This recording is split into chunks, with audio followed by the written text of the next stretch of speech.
नमस्कार, मैं हूं प्रदीप कुमार। आप देख रहे हैं पॉलिटिकल आइडिया। पॉलिटिकल आइडिया के आज के इस अंक में आप सभी दर्शकों का बहुत बहुत स्वागत है। मित्रों, आप चाहे ममता बनर्जी के समर्थक हों या ममता बनर्जी के विरोधी हों, इतना तो स्वीकार करेंगे कि ममता बनर्जी एक फाइटर है।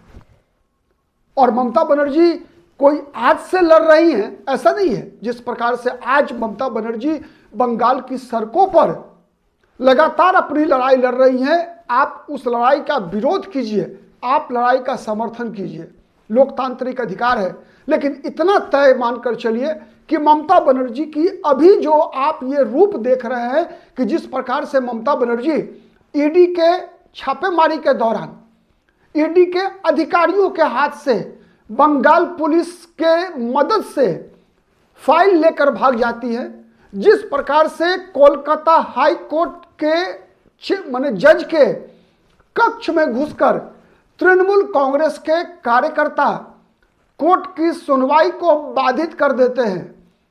ये एक ट्रेलर आप देख रहे हैं, अभी पूरी पिक्चर बाकी है। और ये पिक्चर आने वाले 2026 के विधानसभा चुनाव के संपन्न होने तक ही नहीं, बल्कि परिणाम आने के कम से कम 3 महीने बाद तक ये चीजें चलती रहने वाली है। मित्रों, आप याद कर लीजिए 2021 का विधानसभा चुनाव परिणाम आने के बाद ये रूप ममता बनर्जी का शांत हुआ था ऐसा नहीं है। आपने सुना होगा, देखा होगा, आपने पढ़ा होगा कि चुनाव परिणाम आने के बाद भी पश्चिम बंगाल के विभिन्न क्षेत्रों में किस प्रकार की घटनाएं घटी थी। मित्रों, ये ममता बनर्जी का अकेले का मामला नहीं है, ये बंगाल का। आप कह सकते हैं कि ममता बनर्जी, मैंने जैसे पहले कहा कि आप ममता बनर्जी के समर्थक हों, आप ममता बनर्जी के विरोधी हों, ये बात अलग है। लेकिन ये बात माननी पड़ेगी आपको कि ममता बनर्जी आधुनिक राजनीति में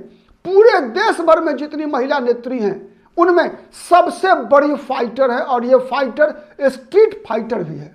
और वैसे भी बंगाल की राजनीति कोई में इस प्रकार का संघर्ष कोई नई पहली घटना है ऐसा नहीं है। बंगाल ने कई अप्स एंड डाउन्स देखे हैं। शुरुआत होती है 1905 के बंगाल विभाजन से। बंग भंग आंदोलन, अंग्रेजों ने क्या सोचा था?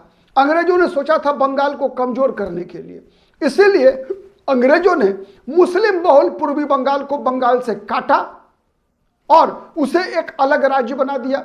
लॉर्ड कर्जन उस समय वायसराय हुआ करते थे, उन्होंने पूर्वी बंगाल काटा। और ये आंदोलन, बंग भंग का आंदोलन ऐसा फैला, केवल बंगाल की सीमा तक सीमित नहीं रहा मित्रों, पूरे देश भर में फैला। और ये आंदोलन आप कह सकते हैं 1857 का जो भारतीय स्वतंत्र संग्राम था, जिसे कई वामपंथी इतिहासकार उसे गदर कहते हैं, उसे सिपाही विद्रोह कहते हैं, लेकिन वीर सावरकर ने कहा था भारतीय स्वतंत्र संग्राम का प्रथम समर। ठीक है, तो वो जो 1857 का संघर्ष था, उसके आप कह सकते हैं उसको एक जिसे हम कहते हैं ना औपचारिक स्वरूप अगर किसी को किसी आंदोलन से मिला था भारतीय स्वतंत्र संग्राम को, तो वो था बंग भंग आंदोलन से। अंग्रेजों ने जो गलती की उसकी कीमत अंग्रेजों को चुकानी पड़ी। खैर, अंग्रेज क्या चुकाएंगे, वो कीमत तो भारत से ही वसूला गया। लेकिन 1905 के बंगाल विभाजन के बाद जो भारतीय इस आंदोलन को आगे बढ़ाया, बंगाल के लोगों ने शुरुआत किया और बंगाल से बढ़कर ये पूरे भारतवर्ष में फैला। परिणाम क्या हो, 1911 ईस्वी में अंग्रेजों को इस फैसले को वापस लेना पड़ा। उस समय में वायसराय थे लॉर्ड हार्डिंग, लेकिन अंग्रेज भी हार मानने वाले तो थे नहीं, क्योंकि उनको भारत को बनाना तो था नहीं, उनको भारत को बिगाड़ना था। मित्रों, मैं इसलिए इतिहास की बातें बता रहा हूं, इसलिए कि इतिहास हमारे भविष्य का प्रतिबिंब भी होता है। इतिहास हमारे इतिहास का प्रतिबिंब होता, हमारे भविष्य का प्रतिबिंब होता है। इसीलिए हम अपनी इतिहास में की गई गलतियों से सीखकर अपना भविष्य बना सकते हैं। मित्रों, ये मैं इसलिए कहा कि ये बंगाल विभाजन का आंदोलन पूरे देश भर में फैला, इसलिए कि अंग्रेजों के लिए बंगाल एक जमीन का टुकड़ा था। बंगाल का विभाजन करते समय अंग्रेजों ने कहा कि हम प्रशासनिक सुविधा के लिए बंगाल का विभाजन कर रहे हैं, लेकिन ऐसा नहीं था। अंग्रेजों का मकसद अंग्रेजों का मकसद सांप्रदायिक विभाजन पैदा करना था, जिसमें वो सफल हो गए। भले ही 1911 ईस्वी में फिर से बंगाल एक हो गया, पूर्वी बंगाल और पश्चिमी बंगाल, लेकिन अंग्रेज जिस बीज को बोना चाहते थे, सांप्रदायिकता का बीज बोना चाहते थे, उसी बीज का परिणाम हुआ कि 1947 में भारत विभाजन हुआ। क्योंकि आधार क्या था 1905 में बंगाल को बांटने का? बंगाल को बांटने का आधार था सांप्रदायिक दृष्टिकोण। पूर्वी बंगाल में मुसलमान अधिक थे, इसीलिए पूर्वी बंगाल को अलग कर दिया, लेकिन अंग्रेजों ने यह थ्योरी गढ़ा कि हम प्रशासनिक सुविधा के लिए कर रहे हैं। खैर 1911 में वापस हुआ, लेकिन उसकी भी कीमत बंगाल को बहुत चुकानी पड़ी मित्रों। इतिहास में एक तरफा यह दर्ज कर देना कि 1911 में भारत के स्वतंत्र वीरों ने यह लड़ाई जीती नहीं मित्रों, बहुत बुरी तरीके से हारी। कैसे? 1911 में पूर्वी बंगाल और पश्चिमी बंगाल को तो मिला दिया गया प्रशासनिक स्तर पर, लेकिन दिलों में जो घाव पूर्वी बंगाल और पश्चिम बंगाल में लगा वो 1947 में डायरेक्ट एक्शन डे के दिन भी दिखा था। आप अनुमान लगा सकते हैं कि वो आंदोलन कितना नुकसानदायक हुआ था। ठीक है, क्या कौन ट्रेलर कौन पूरी फिल्म कहना मुश्किल है।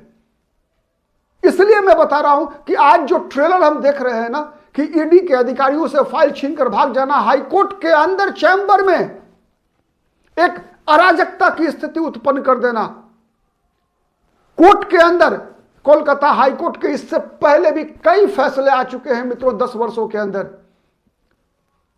छोटी छोटी बातों के लिए कई लोगों को अदालतों का दरवाजा खटखटाना पड़ा है, और अदालत के आदेश के बावजूद सरकार ने कई मामलों में अदालत के आदेश की अवहेलना की है। चलिए उससे आगे बढ़ते हैं। उससे आगे क्या हुआ? बंगाल विभाजन तो वापस लिया, पूर्वी बंगाल पश्चिम बंगाल मिल गए, लेकिन देश की राजधानी कोलकाता थी मित्रों। कोलकाता से स्थानांतरित कर दिया गया दिल्ली। कोलकाता से राजधानी होने का गौरव छीन लिया अंग्रेजों ने। बताइए ये नुकसान था या फायदा था मित्रों? बंगाल से बिहार को अलग कर दिया। बताया क्या अंग्रेजों ने? अंग्रेजों ने यह बताया कि बिहार के लोगों का विकास, बिहार के लोगों को रोजगार बंगाल के साथ रहकर नहीं मिल सकता, इसीलिए बंगाल से बिहार को आजाद करना जरूरी है। प्रशासनिक सुविधा से आज देश के अंदर 30 से अधिक राज्य हैं, केंद्र शासित प्रदेश मिलाकर। आज कई राज्यों में अंग्रेजों के जमाने में जो 5 जिले हुआ करते थे, आज बिहार जैसे राज्य में 38 जिले हैं मित्रों। यह प्रशासन की सुविधा के लिए बनाया गया है। ऐसा नहीं कि दिलों को बांटने के लिए और सीमाओं को छोटा बड़ा करने के लिए बनाया गया है। अंग्रेज दिलों को बांटने के लिए करते थे, वो विभाजन के पूट डालने के लिए क्या करते थे। दूसरा प्रमुख आंदोलन था मित्रों 19 बंगाल बंग भंग के बाद नक्सलबारी का आंदोलन। नक्सलबारी के आंदोलन, मैं ये नहीं कहता कि हर आंदोलन का केवल नकारात्मक प्रभाव ही पड़ता है, सकारात्मक असर भी होता है, लेकिन प्रायः आपने देखा होगा, चाहे तो रियल लाइफ हो या रियल लाइफ हो, मतलब फिल्मों में देखा होगा या जीवन के वास्तविक अपने अनुभवों में देखा होगा, पर सबसे आसान होता है मित्रों जीवन में नकारात्मक प्रभावों को कॉपी कर लेना। सकारात्मक प्रभाव जो आपने देखा उसे अपने जीवन में उतारने में थोड़ा समय लगता है, रास्ता मुश्किल होता है, लेकिन नकारात्मक प्रभाव बहुत आसानी से आप उसे सीख लेते हैं, जल्दी सीख लेते हैं। इसीलिए कई बार ऐसा कहा जाता था कि मैंने जो अपराध करने का नया नया तरीका, जो कानून व्यवस्था के लिए समस्या पैदा करने वाले अपराधी होते हैं ना, वो बॉलीवुड से सीखा करते हैं, और बॉलीवुड तो हॉलीवुड से सीखा करता है। ठीक है, तो दूसरा आंदोलन कह सकते हैं आपकी नक्सलबारी का आंदोलन था। दार्जिलिंग का एक गांव है मित्रों, नक्सलबारी उसका नाम है। ठीक है, वहीं पर भूमिहीन किसानों के द्वारा शुरुआत किया गया नक्सलबारी का आंदोलन के परिणाम स्वरूप एक बात तय है कि पश्चिम बंगाल के अंदर वामपंथी शासनकाल के दौरान, और यह सबसे बड़ा इंपैक्ट हुआ कि पश्चिम बंगाल में 1977 में जो कम्युनिस्टों की सरकार बनी, उस सरकार के बनने में बंगाल में हुए नक्सलबारी आंदोलन की बड़ी भूमिका थी। और इन दोनों का परिणाम यह हुआ कि बंगाल में आप कह सकते हैं कि भूमि विभाजन आप कह सकते हैं एक प्रकार से सही प्रकार का हुआ, जिससे कि कुछ वास्तविक समस्याओं का हल ढूंढने में वामपंथी सरकार कामयाब रही। परिणाम था कि 34 वर्षों तक एक छत्र शासन वहां वाम मोर्चा ने किया बंगाल में। लेकिन उसका नकारात्मक असर क्या हुआ कि ये नक्सलवादी का आंदोलन, ये बंदूक की गोली से सत्ता, पावर कम्स फ्रॉम बुलेट, ये जो फिलॉसफी थे ना, इस फिलॉसफी में देश के कई राज्यों में हिंसक संघर्ष का परिणाम उसके बाद के 40-50 वर्षों तक देश भुगतता रहा। अब कह सकते हैं इधर 2-4-5 वर्षों से नक्सलवाद पर काबू पाया जा सका है। नक्सलवाद पर 50 वर्षों के बाद देश में नक्सलवाद पर काबू पाया जा सका। केवल बंगाल तक ही नहीं बल्कि बिहार, झारखंड, छत्तीसगढ़, उन दिनों मध्य प्रदेश हुआ करता था, छत्तीसगढ़, मध्य प्रदेश, उड़ीसा, आंध्र प्रदेश, महाराष्ट्र तक में इसका प्रभाव हुआ। हजारों लोग मारे गए, हजारों मिलिट्री, पैरामिलिट्री फोर्सेज के जवान भारत के मारे गए, सीआरपी के जवान मारे गए। कौन था जिम्मेवार? 2006 से लेकर 2008 के बीच में पश्चिम बंगाल में हुआ, कौन नहीं जानता। यही ममता बनर्जी अग्निकन्या के रूप में उस आंदोलन का नेतृत्व कर रही थी, जो सिंगूर और नंदीग्राम में जो पश्चिम बंगाल की वामपंथी सरकार के द्वारा पूंजीवादियों को, पूंजीपतियों को जो जमीन किसानों से लेकर, खेती की जमीन लेकर जो उद्योगपतियों के लिए एक्वायर किया जा रहा था, उसके खिलाफ जो बंगाल के किसानों ने आंदोलन चलाया, उस आंदोलन का नेतृत्व ममता बनर्जी ने किया, जिसका परिणाम है कि ममता बनर्जी 2011 में वहां भारी बहुमत से चुनाव जीतकर सरकार में आई। तो बंगाल में कहने का मेरा मकसद यह है मित्रों कि 2011 हो, 1967 और 69 का नक्सलवादी का आंदोलन हो, या 1905 से लेकर 1911 के बीच का ये बंग भंग का आंदोलन हो, हर आंदोलन की शुरुआत के जड़ में एक कह सकते हैं पवित्र उद्देश्य था।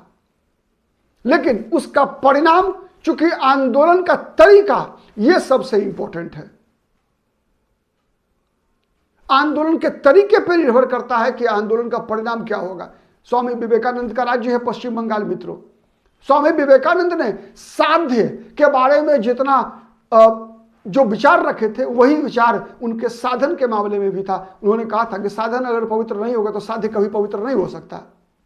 तो क्या आज ममता बनर्जी का एक मुख्यमंत्री के रूप में जिस प्रकार का व्यवहार है, लोकतंत्र में चुना हुआ मुख्यमंत्री जिस प्रकार से संवैधानिक संस्थाओं के साथ खुद और अपनी पार्टी के कार्यकर्ताओं के द्वारा खिलवाड़ करवा रही हैं, क्या वो लोकतांत्रिक मर्यादा के अनुरूप है? नहीं है। लेकिन खैर, इतिहास तो अपने आप को दोहराता है। इसमें सबसे बड़ी चुनौती है पश्चिम बंगाल के मतदाताओं के पास।